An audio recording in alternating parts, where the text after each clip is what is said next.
Welcome back to the program, Foreign Minister. And I just wonder your reaction to what President Putin actually didn't say today on the platform. Hi, Christiane. I'm actually in Washington, D.C., but it does not matter. What matters that he demonstrated, I think, two important things. One is that he is in his right mind in very primitive sense, that he is not mad because he did not announce anything which would undermine further his stance in Russia. So he is very rational actor, and he will never press the nuclear button. That is why it is important. And the West should not be timid in its response. Number two is that he engages in blatant and mind-boggling propaganda and distortion of the reality. He tries to sell his aggression, which reminds very much of the Nazi aggression during the Second World War, which cost 24 million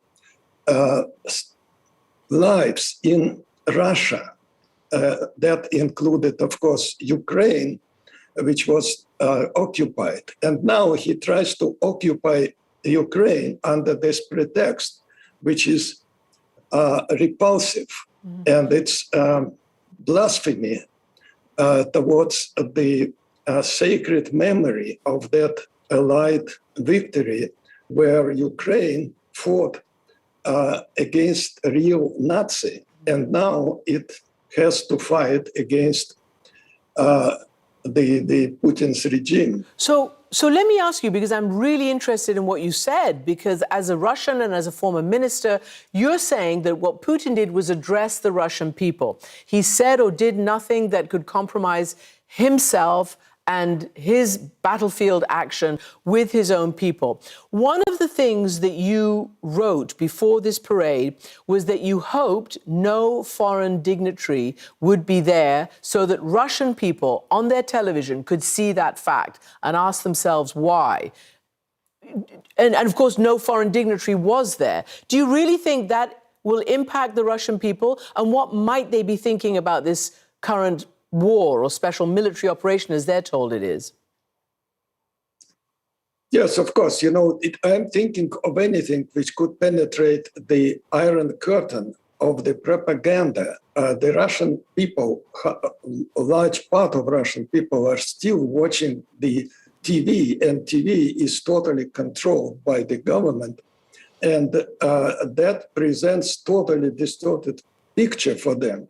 But I know that millions of people, like my humble self, I always like to see this parade because it is a victory of the Allied forces over Nazi, the main probably success in the whole Russian history, and Ukraine and Russia contributed a lot. So people are watching, and every year, notably, the commentators would make an issue that there are many diplomats, many dignitaries, and counting those heads of states and everything, you know. So, and once President Clinton was at the ceremony, I kind of transmitted to him invitation and explained how important it would be if he came to the Red Square to support a democratic government in Russia at that time. So, and he did. So, you know, people are noticing those things, I'm sure. And that would probably penetrate to their minds that, you know, something wrong this time, because they have totally distorted picture of the whole situation. That's really very, very interesting. I want to pick up on another thing you just told me. Because of what he said and how he said, you said the West should not be timid now. And you said very clearly that he will not, President Putin, ever push the nuclear button. when you say not be timid, what exactly do you mean? Because it does look like the West is actually, amping up its support for Ukraine in this fight.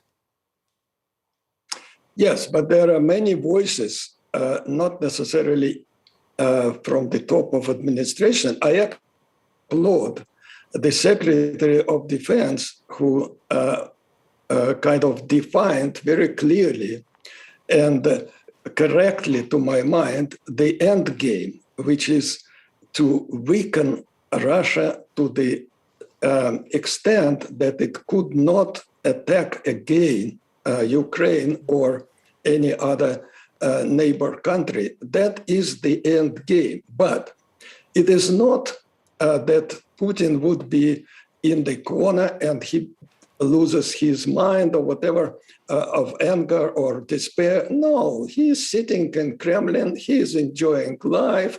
He's not fighting there.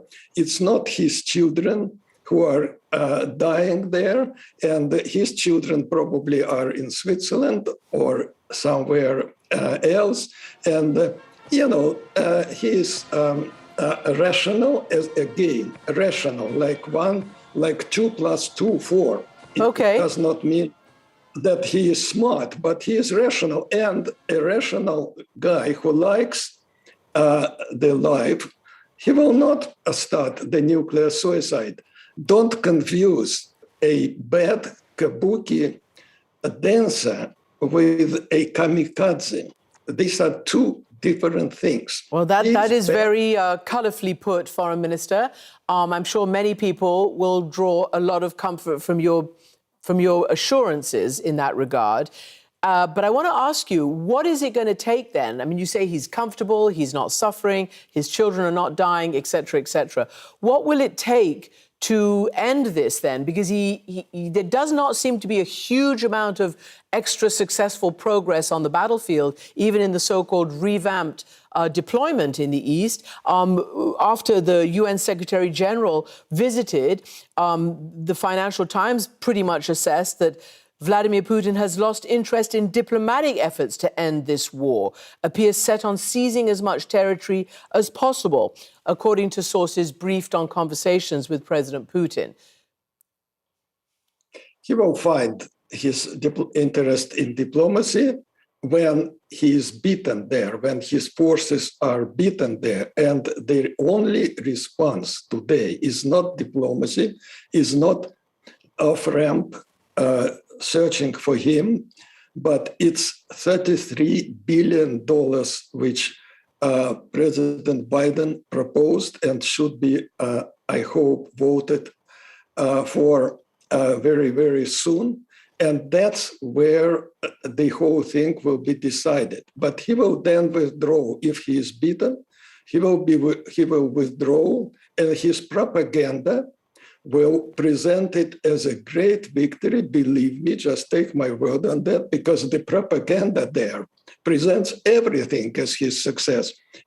He ruined Russian economy before this aggression in Ukraine. The Russian economy is underdeveloped. It was stagnating for last at least decade, and still he is a great economist. And some people, even in the United States, say that he is a genius. I mean, if he is a genius, then okay. So don't worry. He will be okay, but he should be beaten and he will withdraw the army, because there are already a lot of reports, and it should be that way, that young people there don't want to die for unclear and absurd and, if not criminal. Do you think then, do you think that's why he didn't call for a formal war and mass mobilization, because it would have created a backlash? Of course, there are reports that there are already about 10 commissions, which are set around the country for drafting, for for new drafts to the army, but people are starting throwing a Molotov cocktails into those offices, because they don't want to die in this. One thing is to watch TV, like they do, many of them, and kind of feel great. But the other thing, when you when you are 20, 30 years, or your son is going there, I mean, people could be disoriented, people could be brainwashed, but they cannot be brainwashed to the extent of not understanding that their own son could die, Okay. and will die for nothing. Okay, so what do you make of, and again, CNN is reporting, it's anecdotal reporting, that the senior defense officials are telling them that they have received even more reports of a lack of morale amongst even mid-level commanders now currently in the Donbass, a lack of ability to push forward, bad weather, bad mud and all the rest of it, but also a lack of morale, and refusing orders or being deliberately slow to follow orders to move forward. Does that sound credible? Absolutely. That sounds credible, and that sounds logical, and that sounds understandable. So that happened. It is not first time something like this happening in Russian history.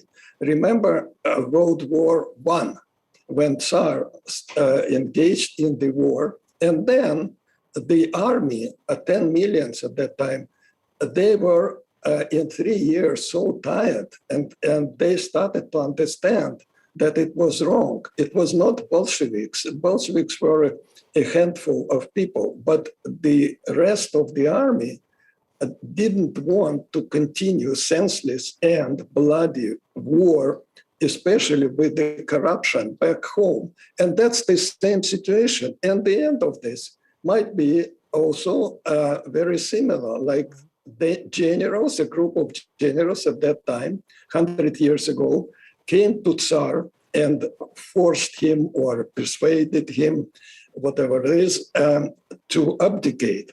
So that might be the end of the story. I mean, some generals, patriotic generals, there are definitely patriotic generals, they will first stop from pressing the nuclear button because they don't want their families to be burned.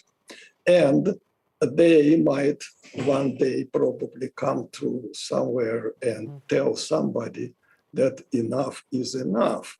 So, I mean, there are more than one off-ramp for that, but leave it to Russians to do it. What is important for outside world is to help Ukraine to win all their territory back. That will be the real outcome, and that would prevent this happening every year or every 3 years or every month, actually, because if he is not beaten, if they are not stopped by force, they don't understand any other language, and they will be back even to Poland. Or, I mean, the worst case for provoking Putin is to be weak to him. Let me ask you one final question shortly. You know, and you've read that there is now a movement by President Biden to stop his intelligence leaking. In other words, all this stuff that's now been in the press, which is really detailed stuff, they're not happy with it, apparently, the administration. They think it might provoke Putin and escalate. What is your assessment of that? Well, you know, I think that leaking is a wrong thing in any government, especially in a democratically elected government, and that's wrong. But targeting is correct. So if American, if Pentagon helps to target, I would applaud that because it's definitely needed to help Ukrainians to target. Why? Russians invading an independent country, which is an international crime. They could target and America or NATO, for that matter, or whoever else, by request of the legal government, elected president, cannot help targeting. But again, leaking is wrong, and maybe talking about all these nice things is probably, that's questionable, whether you should tell everything publicly or not. Right. I don't think you have. Right. But to target, definitely. All right. Former Foreign Minister Andrei Kozyrev from Washington, thank you very much indeed for joining us on this day. Thank you.